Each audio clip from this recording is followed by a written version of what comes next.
Eu, Cadu DC, aqui no Escola Paramédio. Tudo bom com você? Mais 5 perguntas, hoje com uma bônus no FAQ de número 7. 7. Então, sem mais delonga, bora pro vídeo.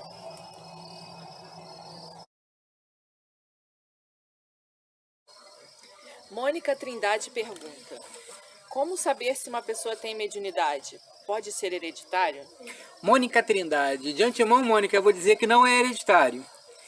O corpo, ele advém de outro corpo, mas o espírito não advém de outro espírito. E a mediunidade, ela é uma faculdade que ela acontece no perispírito.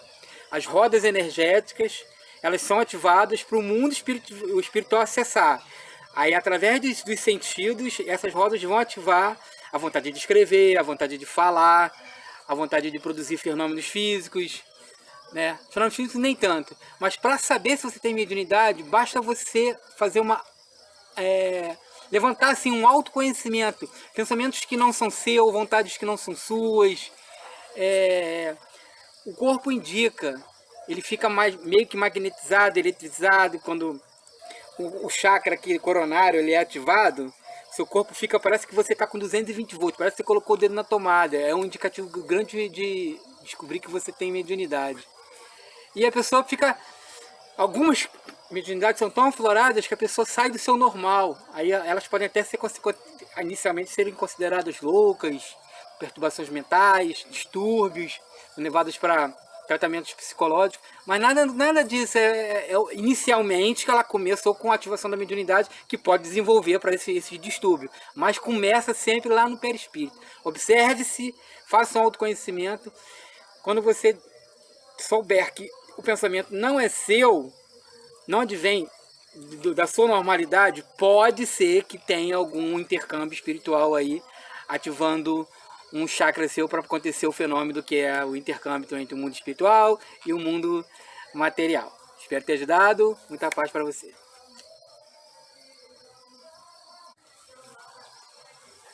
Esther Arantes pergunta: espírita ou espiritualista? Qual a diferença? Tem uma diferença sim, tem muita diferença. O espírita, ele é um termo que surgiu com Allan Kardec, quando ele codificou a doutrina espírita, que depois se chamou espiritismo.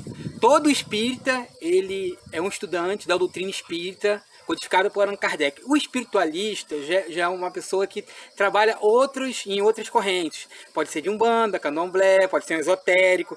É a pessoa que trabalha o espírito, as energias advêm de outras fontes, de outros trabalhos, de outros estudos. É diferente de Kardec. Kardec ele codificou através de livros, de estudos, de pesquisas. Ele experimentou no método científico. Já o espiritualista não, ele é mais esotérico, ele trabalha com elementos da natureza, com runas, com energia, com queima de ervas, com velas. O espiritualista trabalha com o espírito, o espiritual, mas não seguindo uma doutrina de amor, de paz, Jesus, codificada por Allan Kardec. Ele tem uma diferença muito grande. O espírita é de um jeito e o espiritualista é de outro. Tem uma diferença bastante grande. As pessoas confundem. Você é espírita, é que o termo é muito parecido, mas tem na prática é muito diferente. Eu não vou citar as práticas, senão vai ficar muito grande o vídeo. Mas a forma de fazer do espírita é diferente da forma de fazer do espiritualista. O espiritualista trabalha com roupagem, trabalha com simbologia. O espírito é muito simples, o espírito trabalha só com pensamento, trabalha só mais com corpo, com energia, é bem simples. É difícil identificar o espírito, mas o espiritualista é fácil, você vê na roupagem, nos guias, nos elementos assim mais materiais. Espero ter ajudado, muita paz para você. Mili Lemes pergunta: sonhei que tomava uma bebida amarga e que incorporei. Engraçado que na hora que a entidade saiu do meu corpo, ela me deixou uma certeza de que era uma entidade feminina. É normal sonhar que está incorporando? Muito normal. Para um médium assim, que pratica, um médium que já tem uma certa assiduidade com o fenômeno, que trabalha em algum lugar, ele é convocado pelos espíritos, pelo mundo espiritual, pela equipe lá da casa que ele trabalha, para incorporar também nas reuniões durante o sono, porque os espíritos, às vezes, em estado de perturbação, não conseguem ver o mundo espiritual, não conseguem ver os amparadores. Eles precisam de ver gente como a gente. Então, os médios ainda têm a roupagem, ainda estão meio que materializados, então eles conseguem ver. Lá nessas reuniões acontece a mesma coisa. As reuniões são muito parecidas. Lá é vamos dizer assim, a matriz, e aqui, né, é a filial. Lá acontece verdadeiro, tem que acontecer, e aqui a gente só dá mais ou menos um apoio do que vai ser resolvido no dia de uma reunião. Quanto à entidade feminina, é só mais uma alegoria, porque o espírito ele tem personalidade, não interessa se é feminino, se é masculino, não interessa o seu caráter, a sua ação, o que ele está pensando, e o tipo de ajuda que você vai ser feito, né? Porque se não se prende a feminino, masculino, o importante é ajudar. Espero ter ajudado. É muito comum, inclusive eu mesmo, de vez em quando, me desprendo e participo de reuniões. Muitas reuniões mesmo, eu lembro das reuniões, são muito mais intensas do que as reuniões no corpo físico, porque lá os elementos são totalmente diferentes, mas a cerne, a organização, ela é muito parecida, né? O doutrinador, tem os médios de apoio e a ajuda em si, que é o objetivo final. Espero ter ajudado e muita paz para você.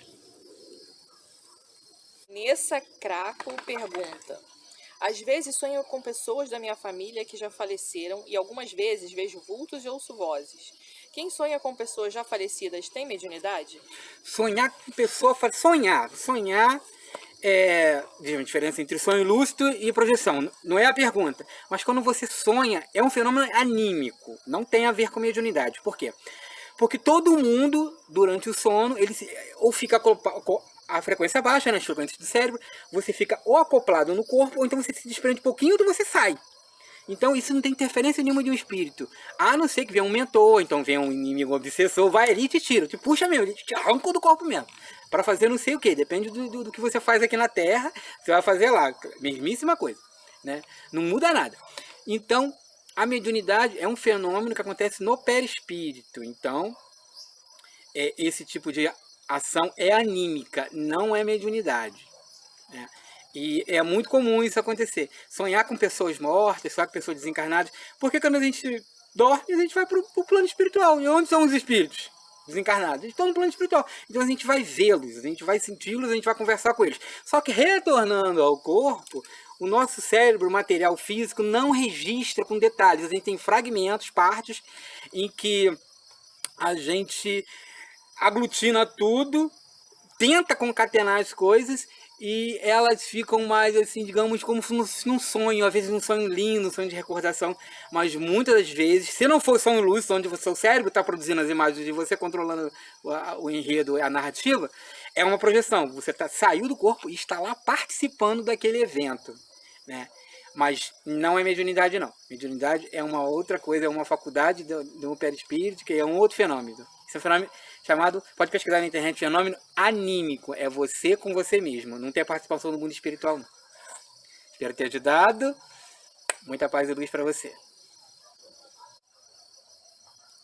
Rita Brito pergunta: o que acontece com o espírito de uma pessoa muito jovem que desencarnou alcoolizado e assassinado? Como é que é o nome da pessoa aí? Rita Brito. Rita Brito. Eu vou te corrigir uma coisinha só uma coisa de leve. É para nós aprendermos juntos. Não existe espírito D. Espírito D parece que é o corpo que está mandando no espírito. É espírito Carlos, espírito Rita, o espírito jovem. Espírito D não existe. Então vamos lá. Ele morreu alcoolizado, né? Assassinado e alcoolizado. Assassinado e alcoolizado. Se ele não tiver, dificilmente alcoolizado, tem uma vida espiritualizada. Então, o processo é o seguinte: ele não deve estar entendendo a morte, ele deve estar no estado de perturbação. Eu não sei como é que é a vida dele, mas existem sempre os amparadores, as pessoas, os samaritanos, algumas correntes dizem esse nome, que desligam o espírito do corpo, cortando os laços fluídicos.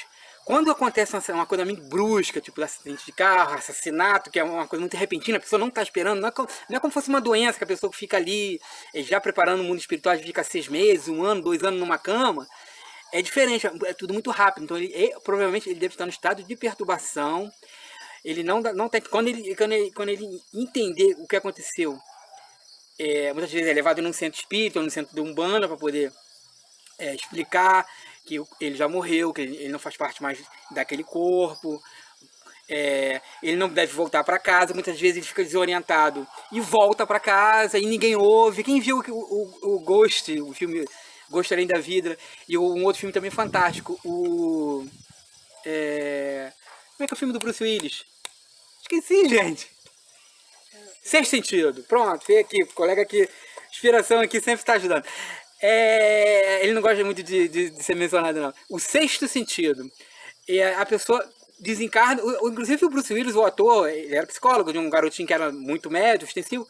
Ele não descobriu que ele tinha morrido. Ele tomou um tiro também, e não descobriu que tinha falecido. Não sei se foi um tiro ou se foi uma facada. Mas de qualquer forma ele desencarnou e ele continuou a vida dele normal. Ele continuou dando o tratamento pro garotinho e só descobriu quando ele olhou para a aliança e viu que a aliança não estava no dedo dele. A aliança estava no dedo dela. Aí ele caiu em si. Ele não via o mundo espiritual. Ele só via o mundo material. Isso acontece muito para as pessoas que têm esse tipo de desencarne. É um sofrimento muito grande e precisa de muita oração, precisa de muita ajuda, porque o espírito fica totalmente desorientado. É uma morte muito brusca. Mas como está na lei, a lei de ação e reação, se o irmão receber esse tipo de desencarne, é porque, eu não vou dizer que foi merecido, é que foi justo perante as leis divinas. Espero ter ajudado. Muita luz e paz para você. Andréa de Bernardes pergunta: ontem acordei com alguém chamando meu nome de uma maneira muito brava e rígida.